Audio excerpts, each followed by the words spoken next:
Поздрав дечки и уште еднаш од мене и од тимот на кладење.мк.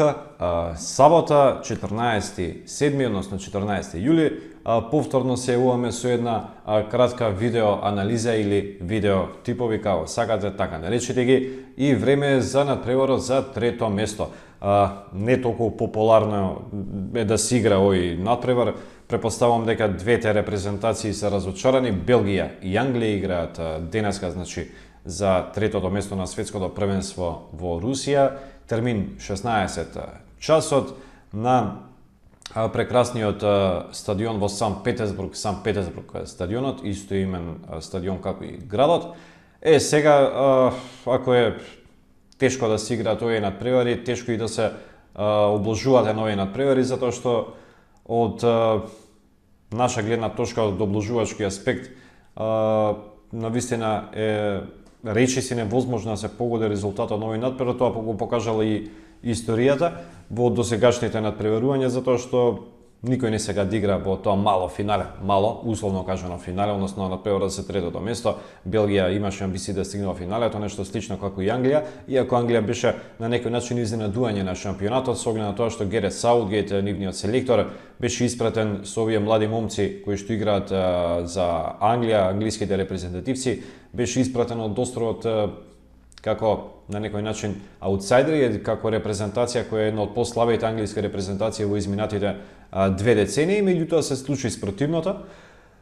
За нивна жал изгубија од Хрватска на продолжение, со тој гол на Манџукич прима во 109-та, 110-та минута, иако воде уште од 5-та минута, значи, на надпреварот. Сега, реално, Хрватска заслужено отиде во финалето, Англија беше многу послаб противник, тоа самото по себе го говори и статистиката, има помал последна топка, дупло помал се шутеви кон противничкиот гол, а има само еден шут во рамките на голот на Хрватска.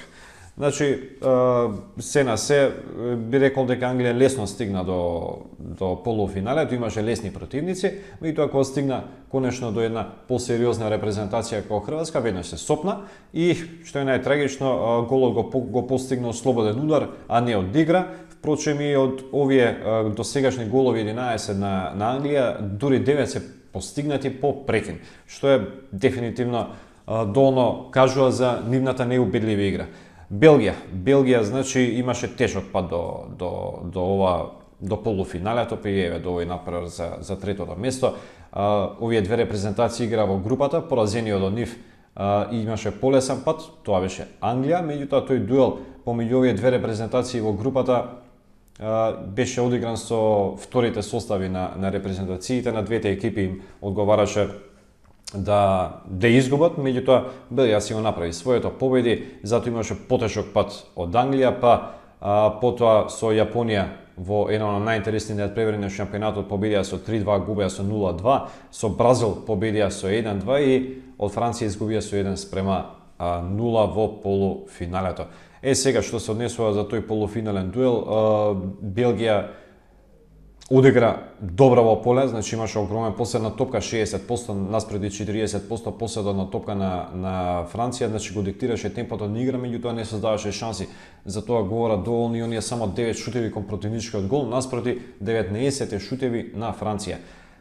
Што се однесува до овој надпревар Белгија-Англија, повторно ќе кажам, веројатно сега двете екипи ќе имаат неколку ротации во составот, особено Англија, каде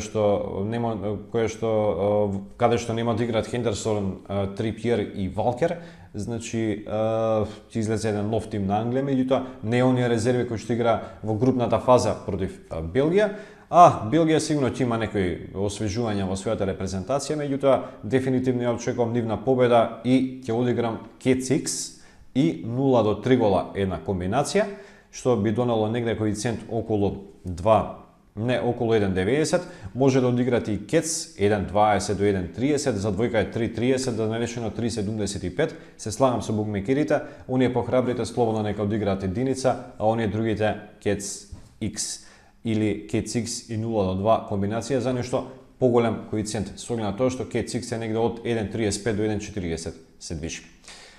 Тоа беше типот за овој надпревар, ние по-детални ќе бидеме во текот на утрешниот ден, кога ќе се јавиме со една нова видеоанализа за финалето. До тогаш, поздрав!